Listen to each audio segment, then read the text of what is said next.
Is the Palm Springs area housing market finally turning into a buyer's market? Well, the answer is yes, in some places, but not everywhere.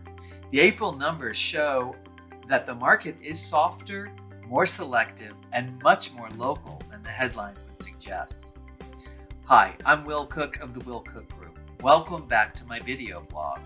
Today, I'd like to share with you a spring real estate market update. Let's get into the numbers.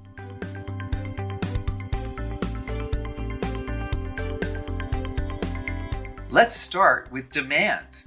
Sales across the Coachella Valley are now running 16.4% below historic norms. Buyers are still active, but they're more cautious, more value-focused, and less likely to rush. The median detached home price ended April at $690,995. That's 4.6% lower than last April. That's a meaningful adjustment, but not a crash. As you can see in the chart, prices are still holding much of the pandemic-era gain. Inventory sits at 3,534 homes valley-wide, which is actually 7% lower than last year.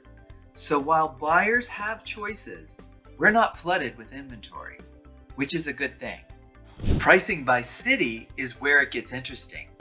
Single-family home price changes range from negative 0.4% in Indian Wells to a sizable 14.6% reduction, or down to $1.131 million in Palm Springs.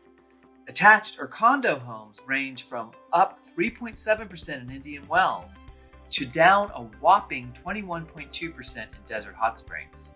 This is why you cannot really talk about the Coachella Valley as one market. Homes are taking a median of 49 days to sell. That's only 1 day longer than last year. The median selling time in the region has been running between 40 and 60 days for over 2 years now. And by price bracket, selling times remain fairly balanced, even in the higher ranges. Usually, selling times increase with higher priced homes. However, the current market, we're not seeing that, which is a positive situation. So what does all this mean for buyers and sellers? Well, for buyers, it means more leverage and less pressure. And for sellers, it means that pricing, preparation, and presentation matter more than ever. The market has shifted, but great homes priced well are still selling. If you'd like to talk about your unique situation, please feel free to reach out with a phone call, text, or an email. Thank you so much for watching. See you next time.